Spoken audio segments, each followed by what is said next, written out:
people of the earth. We were just listening to an unreleased track from artist Evan Aris. Links down below in the description. I have a question for you though. Do you know the difference between a multiband compressor and a dynamic EQ? Do you know when to use either one? Do you know how? Do you know why? Do you even know if you should? Well, let's go over those who's, what's, whens, whys, wheres, and hows. So let's start with a multiband compressor and what it is. In essence, a multiband compressor is basically just a compressor that divides the audio signal into multiple frequency bands and applies compression independently to each band. So we are working in a broader spectrum there. Whereas with a dynamic EQ that we see over here, it's basically just your traditional EQ, but it has dynamic capabilities, meaning it can change the specific gain it can change the gain of specific frequencies based on the input signal that we set it at. So who's going to be using these tools? Well, mostly mixing and mastering engineers use these two types of tools mostly. You can use them in your production, but be careful with them if you don't know what you're doing. Hopefully you will by the end of this.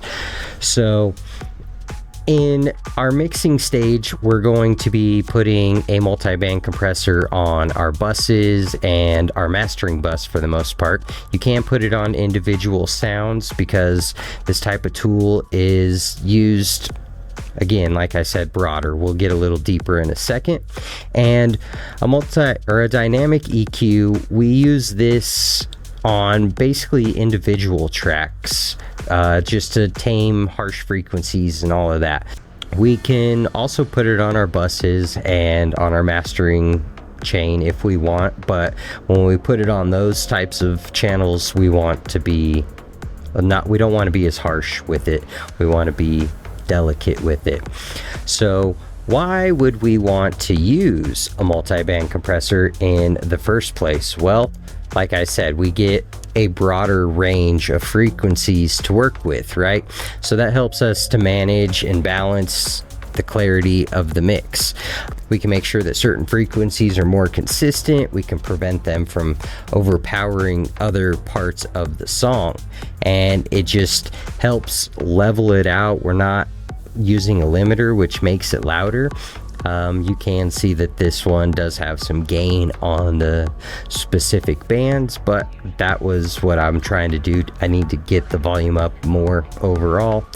So let's move on over to the dynamic EQ and why we would use it. Well, first of all, instead of being more broad, we can be more surgical with it, meaning we can dial in on specific frequencies instead of, like this multiband compressor over here, we're hitting from 150 hertz all the way up to 2.5 hertz, whereas with the dynamic EQ, I only want to hit this 560 hertz and this 1500 hertz. Another good thing about a dynamic equalizer is it really helps us to tame, those sibilant frequencies, resonance buildups, just really sharp transient noises, right?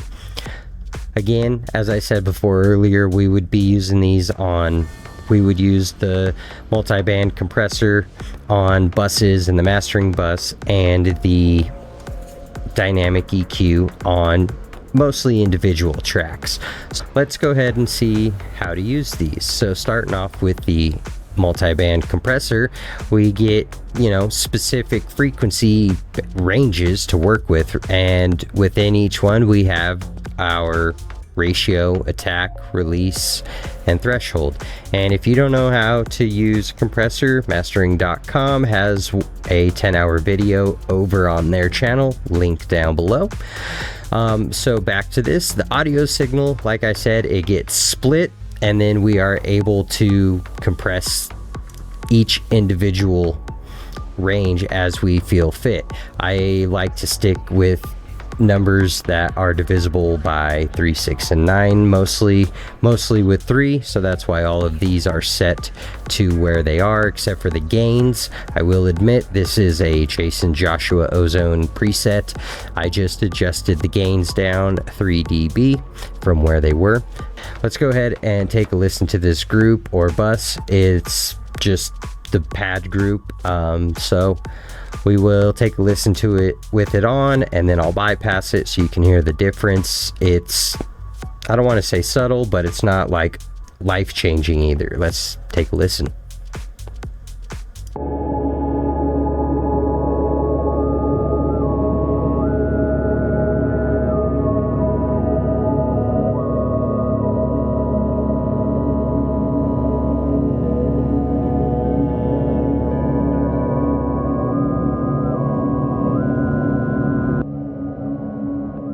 Right, so there's obviously a little bit of a gain difference, but you can just hear how much more open it sounds and how much more fuller and warmer.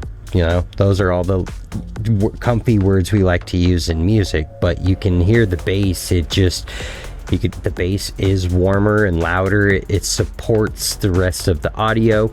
The mids are more present. We can hear what's going on. It's not just all jumbled and mumbled.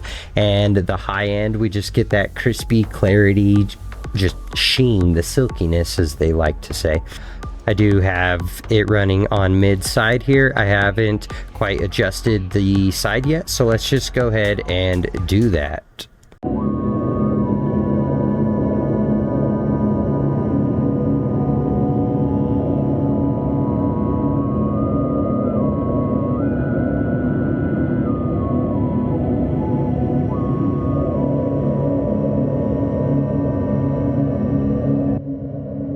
Pretty simple to set the thresholds with it. I'm not looking for, you know, again, like I said, life altering changes with this. You can start to get pumpy, and I don't want a pumping action. I'm just really trying to shave off the peaks and the clips with this one, especially on the sides, because it's the sides, that's where we're getting our stereo from. If I was to disable this is what it sounds like.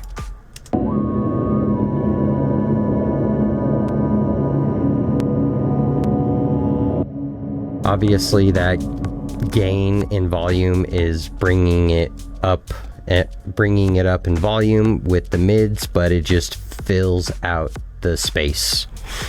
So let's move on over to the dynamic EQ and how it works. And this is going to all of this is kind of just, it's very broad to most other plugins that have these capabilities. The only thing that Pro Q3 does not have the capability to do is adjust the attack ratio and release.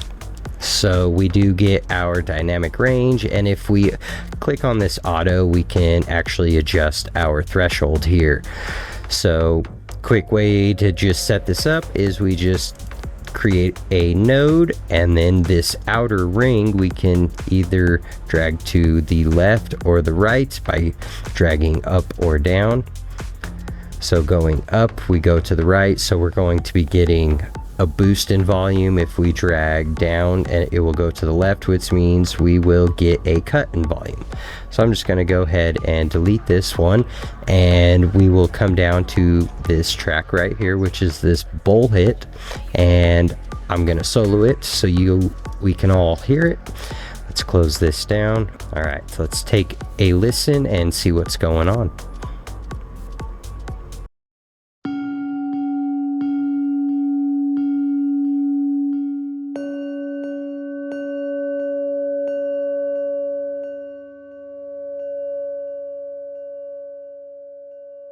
Cool, so I want to just tame this guy just a bit more, right? So I'm going to just drag this threshold down a little bit, and I might even actually control this lower one right around 290. So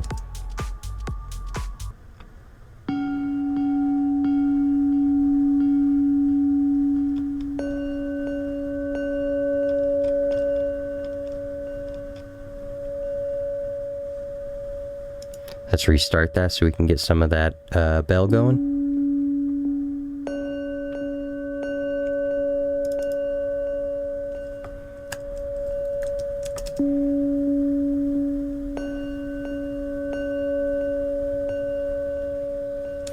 All right, cool. Now let's just tame this one. So instead of just making that, clicking that right there, I can delete that. And then if I just click anywhere here and just let it play, let it turn purple, and then I can just go up there, and it turns gray, so then I can pull that down. But I don't want to actually turn the volume down, so I just double click, zero it out, and then I go to the outer bar, and then I just use my mouse wheel, and we're just gonna drag it down some. We're gonna take a listen to it again and just finite detail it. So that's obviously way too much, and I think that is because of the threshold. So we're gonna open it up and set our own threshold.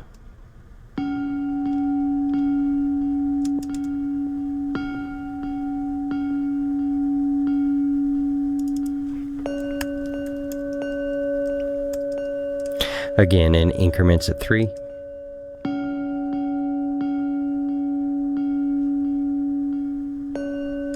All right, now let's hear that all in context.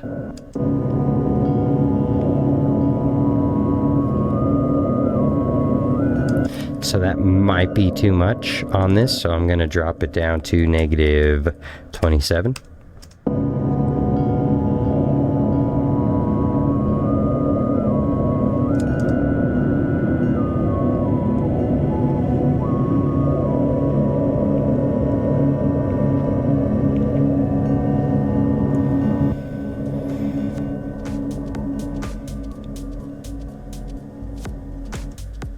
Alrighty, so I think that is going to work out for that. So let's just go over the key differences really quick. So a multi-band compressor is going to be working with the entire frequency range, just split up into different parts, whereas the dynamic EQ is only working with certain frequencies, not frequency ranges, but just certain frequencies, right? So when would we be using the compressor versus the EQ? Well, again, we would be using the compressor on buses and channels that hold a lot of information. So we would want to be doing bigger, broader strokes with this. And the dynamic EQ, we would be using it on tracks. So we would be getting more surgical and more specific with things, just getting more detail oriented with it. Both tools are great in their own respective place. They both stand the test of time. They can do what they need to do, and they have their own place within the mix and master if you so choose to use it there. All the links for everybody that I've talked about and have discussed is all down below. If you like this type of content, please like, comment, and subscribe. Let me know what you think about the new view. Just trying to test things out. Let's see, if you want to join a community of like-minded individuals that make music like this, I will leave a link for that down below. We are called the Circle of Sonic Wizards. We have our doors open, so come and join us. What else do I got? Just trying to keep it as real as possible. I think that's all I got. So until the next one, you all love each other, be safe out there, and peace.